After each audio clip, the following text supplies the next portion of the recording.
They are the unsung heroes of every army. They risk their own lives to save wounded soldiers, civilians, and even the enemy. The combat medic is the point man of a massive medical machine designed to keep an army fighting.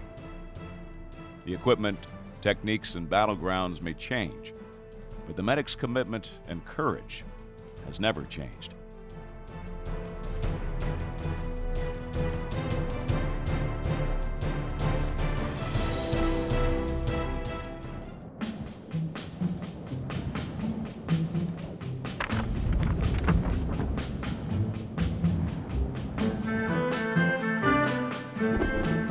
There's no way that I could have, in my mind, not went to see about someone when they hollered medic.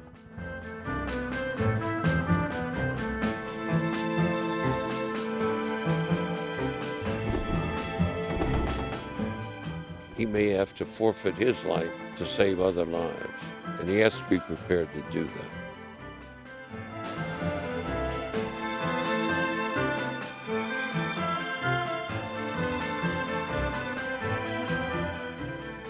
This is the man you got to know. This is the man that's going to save your life.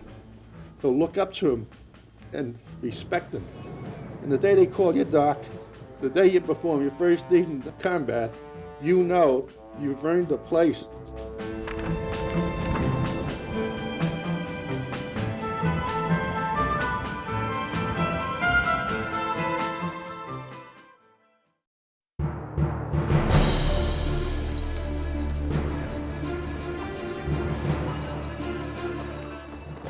Every year at Camp Bullis, Texas, a competition is held featuring some of the most daring and dedicated men and women in the world. However, they are not just modern-day warriors. They are warrior medics. The Expert Field Medical Competition is a continuous 4-day operation conducted under simulated combat conditions. The competition's motto is, to be the best, you have to beat the best. Soldiers on the battlefield deserve the very best and the most exact care we can provide them. A combat medic only has one chance to save a soldier's life, and therefore they must be an expert. Captain Eric Craig of the 1st Infantry Division was one of the few to be chosen to compete in this ultimate test. The caliber of the NCOs and the officers that were there were just incredible. But to win, that truly was a shock, because they didn't let you know the scoring as you went. By winning the Expert Field Medical Competition, Captain Craig claimed the title of the Army's top medic of the year. When you're faced with challenges now, you can look back on the difficulties and the challenges you faced in the past and know that you can get through just about anything. Confidence and courage are traits that have been shared with a long line of combat medics. There is a unique bond between them and their soldiers. They live with the line troops. They share their hardships. The line trooper protects the combat medic because they know that that combat medic could have to save a life, could have to save one of their body's lives, or that life that they save may be their own. You could turn around and you always knew that they were going to be there, that they were looking after your best interests and that they were willing to put themselves in harm's way. The Army Medical Department can trace its roots to the American Revolution, but it wasn't until the Civil War that a dedicated system of treatment and evacuation was created. Surgeon Jonathan Letterman, director of the Army of the Potomac, first implemented this system in September 1862 at the Battle of Antietam. It continues as the basis of Army medical doctrine to this day. The idea was to augment the medical department's resources of personnel. You couldn't do what the surgeon could do, but you did what was called first aid. It was mostly pressure bandages and evacuation in the late 19th century. The realization by the First World War that there was a psychological and morale value to having a medic there began to expand what the medic was seen as doing. During the Civil War, 50% of men evacuated to the field hospitals died. During World War I, The formation of the U.S. Army Ambulance Service reduced that number to less than 10%.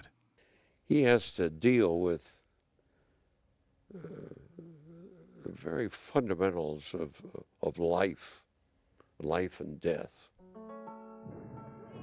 He can't be somebody that gets sick at his stomach when he sees what used to be a human being.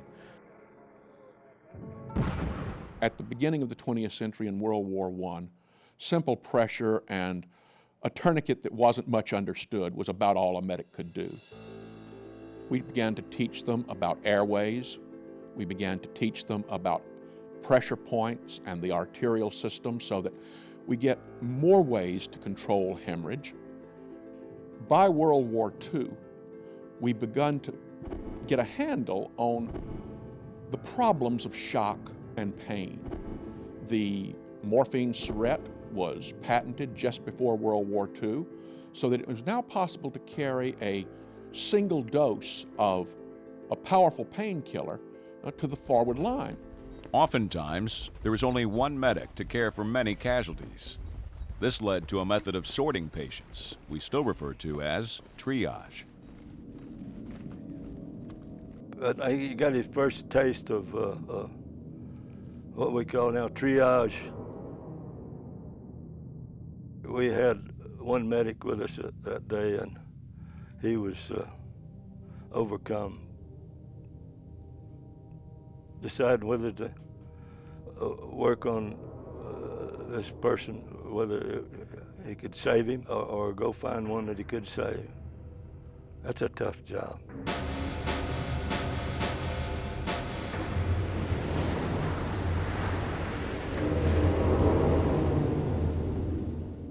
The medic was not automatically trusted.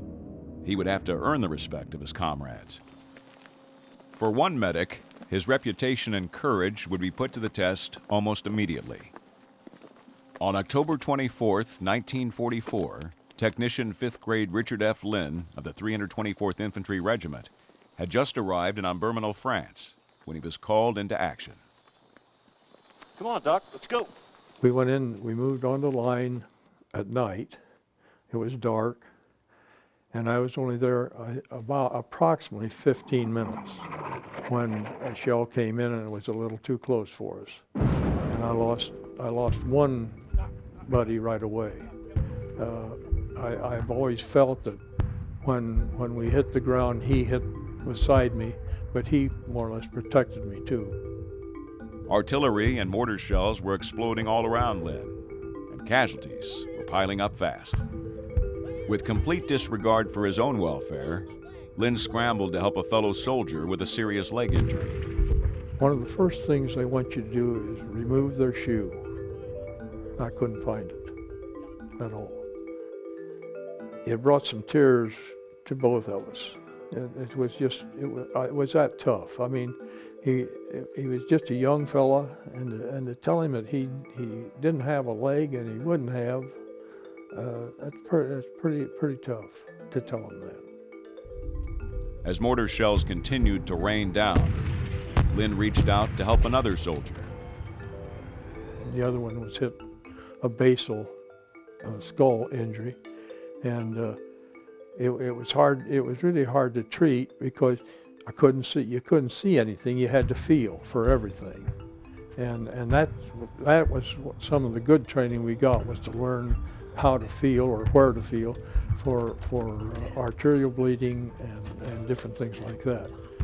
I knew that there wasn't much that I could do for him to start with.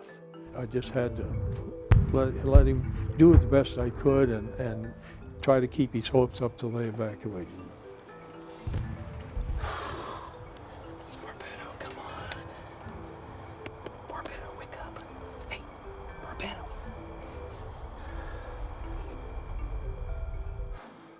And I think that comes back to me more than anything ever could, because we were friends.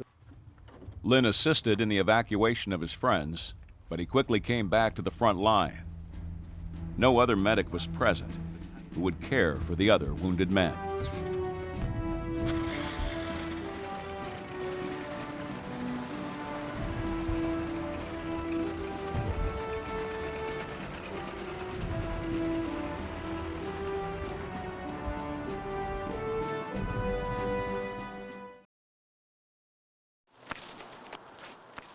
Doc, is that you? Combat medic Richard F. Lynn of the 324th Infantry Regiment had just watched his friends die in a vicious artillery attack.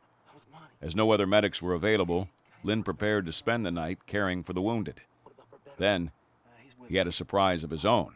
I came back and got into a foxhole with another boy early that morning, and he happened to lay on my arm, and I didn't realize, but it was fractured. And that's the first pain that I had had. As the only medic in the area, Lynn disobeyed orders to be evacuated. He refused to let his men be stranded alone. We were like family, and I wanted another aid man up there to take care of those boys that were there yet. Lynn remained on the line until the next morning. Captain Pico came up to the line to see how things were and proceeded to chew me out because I didn't evacuate at night. And so I went back, I evacuated then, and they sent another aid man up for me. For Lynn's remarkable courage and inspiration to his fellow soldiers, he was awarded the second highest military decoration, the Distinguished Service Cross. Combat medics, like Lynn, soon became trusted and vital members of each unit. The boys, they needed somebody to talk to, there's no doubt, and the medic is the one they came to. Combat medics had become so important that there was an official attempt to protect them within the rules of war. In compliance with the 1924 Geneva Convention, a red cross was to be worn by all medical personnel on the battlefield. According to these rules of war, firing upon a medic wearing a clear insignia was a war crime. They wore the famous red cross with pride and a little apprehension. Now the Germans, fortunately, as opposed to the Japanese and the Koreans, honored the brassard. So our guys wore that, and it wasn't just a naming point. They honored it and actually lifted fire. But we didn't know how long the Germans were holding their fire. If they saw someone else coming out, I think they'd fire at him. On March 1st, 1945, the Army approved an award called the Combat Medical Badge. It would be awarded to medics who served with an infantry unit during combat operations. By 1965, the Expert Field Medical Badge was established as the Portrait of Excellence. This demanding testing event measured a medic's mental and physical prowess. Even today, the pass rate is approximately 10%. What it does is it says to others that there are certain experiences and certain sets of skills and certain levels of achievement that this individual has made. And so I trust them. You know, it's one of those extra little things that says, yeah, I can put some bona fides in this particular individual. The Army Medical Department took advantage of every new technology they could get their hands on. The faster they could evacuate a patient, the greater his chance of survival. The challenge then in Korea of using an expensive evacuation vehicle, the helicopter, which came into a tactical setting where it could be damaged, caused some discussion of training medics in what we would now call triage and prognosis. Do we really need to call the helicopter, and who should call it? By Vietnam, that question is changed to how do we train the medic to know when to call the helicopter and have the triage and prognosis skills. Our business is about caring for our wounded. I believe medics have compassion for humanity. This compassion, coupled with courage, I think compels medics to do very brave acts. Sadly, these tandem attributes sometimes put our medics in harm's way to the point that they have paid the ultimate sacrifice while performing their duty. Specialist 4th Class Keith Campbell is one of the many courageous medics who gave his life for his country. On February 8, 1967, while serving with the 503rd Infantry in the Bien Hoa province of South Vietnam, Campbell and his men encountered an enemy bunker complex. Well, we had been on patrol all night prior to that morning, and we were in the jungle. We were doing jungle fighting. And then I was looking for signs, you know, newly cut leaves, branches, and stuff. You know, looking, being a point man, I was looking for all that stuff.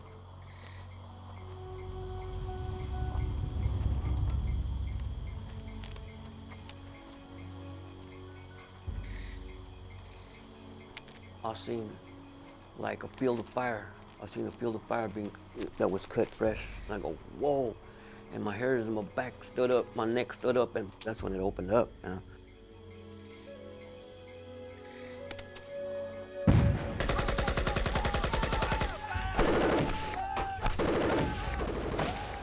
Right away, I was ineffective. My weapon was one way.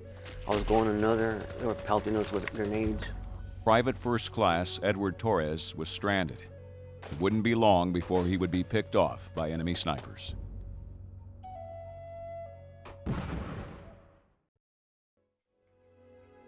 The unit was under attack, and I recalled calling out the names of a couple of people around me, and they didn't respond. And no doubt there were some snipers out there because they were picking people off left and right.